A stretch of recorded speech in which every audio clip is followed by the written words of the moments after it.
Visitantes, vocês nos alegram com a sua presença. No final do culto, lá atrás tem uma mesa e tem um envelope que nós gostaríamos de dar. Nele tem um presente para você que você pode ir na livraria e pegar.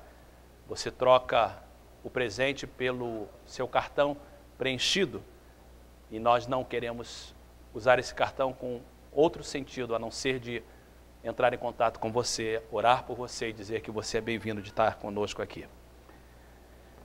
Gênesis 2,18 diz: então o Senhor Deus declarou: não é bom que o homem esteja só. Farei para ele alguém que o auxilie e lhe corresponda. Verso 21 do capítulo 2 de Gênesis: então o Senhor Deus fez o homem cair em profundo sono, e enquanto este dormia, tirou-lhe uma das costelas, fechando o lugar com carne. Verso 22, com a costela que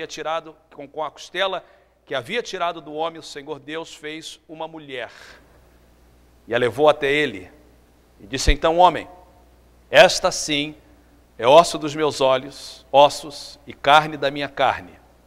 Ela será chamada mulher, porque foi do homem tirado. Verso 24, eu queria que todos lesse comigo, por favor, por isso o projeto. Todos juntos? Por essa razão, o homem deixará pai e mãe e se unirá à sua mulher, e eles se tornarão uma só carne.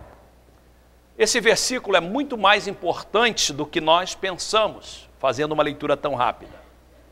Como eu mostrarei hoje, ele é a base do mistério. Ele é a base da revelação de Deus. Esse mesmo versículo é usado por Paulo para explicar o mistério de Deus. Por essa razão, o homem deixará pai e mãe, quando não havia pai e mãe na terra. Se unirá à sua mulher, e eles se tornarão uma só carne. Esse é o mês de família na nossa igreja. Nós estamos dedicando o mês de maio à família. Domingo passado eu não estava aqui. Eu quero agradecer à igreja pela oração por nós. Estivemos em Portugal. Agradeço a oração pelo pastor Jorge, ele está bem melhor. Quando nós pedimos oração no domingo retrasado, após o culto, ele foi para a emergência, ele teve uma operação e a operação dele foi numas glândulas que fica acima dos rins, suprarrenal, e essas glândulas estavam cancerosas, mas era um tumor benigno e elas foram retiradas. Mas por causa dessa operação houve alguma complicação, principalmente pelo fato que logo após a cirurgia ele pegou um avião e a pressão do avião causou complicações. E por isso que nós pedimos à igreja para orar, e eu quero agradecer à igreja por ter orado por nós. Tivemos lá 2 fins de semana e Deus nos abençoou grandemente.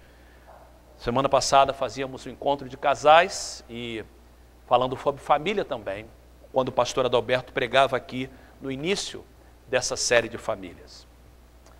Família, como nós falamos, é um projeto de Deus. O Novo Testamento, como nós acabamos de ler, começa falando da instituição da família, capítulo 2 de Gênesis, e termina com uma promessa para as famílias. Tanto o início do Velho Testamento como o final do Velho Testamento fala de família. Olha o último versículo do Velho Testamento, Malaquias 4:6, fala assim: ele fará com os corações dos pais que se voltem para seus filhos, e o coração dos filhos para os seus pais. No contrário, eu virei e castigarei a terra com a maldição. Em outras palavras, o Velho Testamento termina dizendo o seguinte: para que a terra não seja amaldiçoada, é necessário que as famílias estejam intactas. É necessário que haja um relacionamento saudável entre pais e filhos e entre marido e mulher. Então, você vê que a Bíblia se interessa com isso, que o Velho Testamento começa com a família e termina com a família.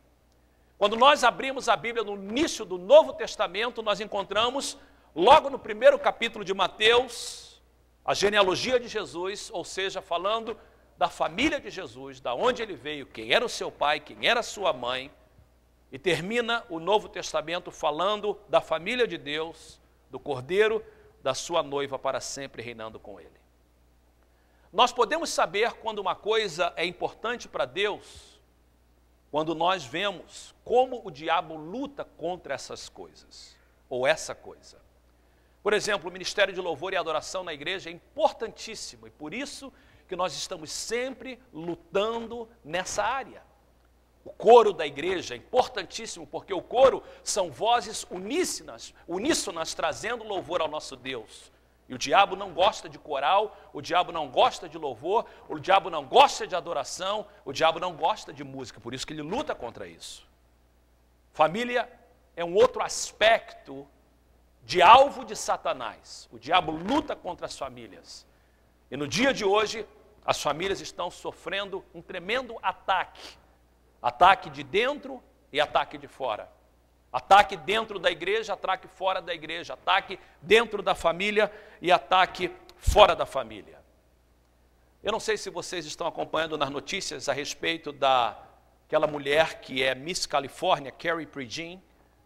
Ela ganhou o título de Miss Califórnia e ela estava concorrendo para Miss USA e ela estava já entre as duas finais e todas as pessoas achavam que ela ia ganhar, que ela tinha tudo para ganhar, até que fizeram a ela uma pergunta, e a pergunta que fizeram: o que você acha sobre o casamento? O que você pensa sobre o relacionamento de duas pessoas? O que é o casamento e o que é a família?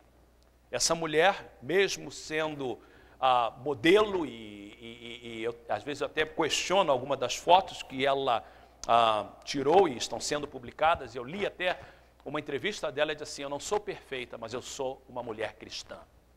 E ela disse assim: porque eu sou cristã e eu tenho que falar o que eu penso. E ela então disse que ela pensa que a família é uma instituição divina, que o casamento é a união entre um homem e uma mulher.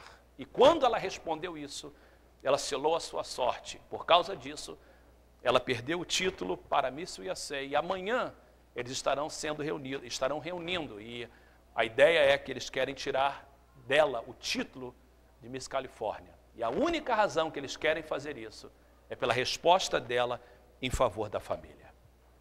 O meu desejo nessa mensagem é mostrar os ataques e desafios atuais que a instituição da família sofre e como nós, como crentes, devemos agir como defensores da família. Vamos pensar um pouquinho do ataque da família na mídia, começando pela televisão. Os programas e novelas apresentam as famílias e os valores de forma negativa. Eu não vejo muito televisão brasileira, mas aqui tem gente que vê muito mais do que eu e conhece os programas que estão sendo conhecidos no nosso país e sendo passados também aqui nas pessoas que têm o canal de televisão brasileiro na sua casa. As famílias são sempre apresentadas de forma destrutiva, de forma negativa, famílias desestruturadas, programas de crianças sempre falando contra a família. Veja, por exemplo, mesmo na televisão americana, um filme de desenho animado chamado Os Simpsons, que é muito conhecido entre as crianças que estão cantando aqui em cima, os nossos filhos. Apresenta uma família desestruturada, filhos desrespeitando os pais, pais não cuidando dos filhos, um xingando o outro. Os nossos filhos estão assistindo esse programa diariamente nas televisões. As novelas promovem divórcio, aborto, adultério, traição e relacionamentos de pessoas do mesmo sexo. Mais e mais nós estamos vendo essa propagação e esse anúncio abertamente de valores contra a família. Os filmes nos cinemas e os filmes que nós alugamos estão repletos de palavrão, sexo fora do casamento e homossexualismo. Alguém diz assim: pastor, mas a gente não assiste filme R, nós não assistimos filme pornográfico, nós só assistimos filme saudável para a família. É muito raro um filme, um programa de TV ou uma novela mostrar um casal não tendo sexo fora ou antes do casamento. Eu queria que vocês entendessem isso, porque esse é o mundo que os nossos filhos estão sendo criados. Vou dar como exemplo um filme que eu gosto muito, já vi várias vezes, mas só estou usando como exemplo. Alguns anos atrás saiu um filme muito engraçado a respeito de casamento, muito engraçado. Em português o nome do filme é Um Casamento Grego. Em inglês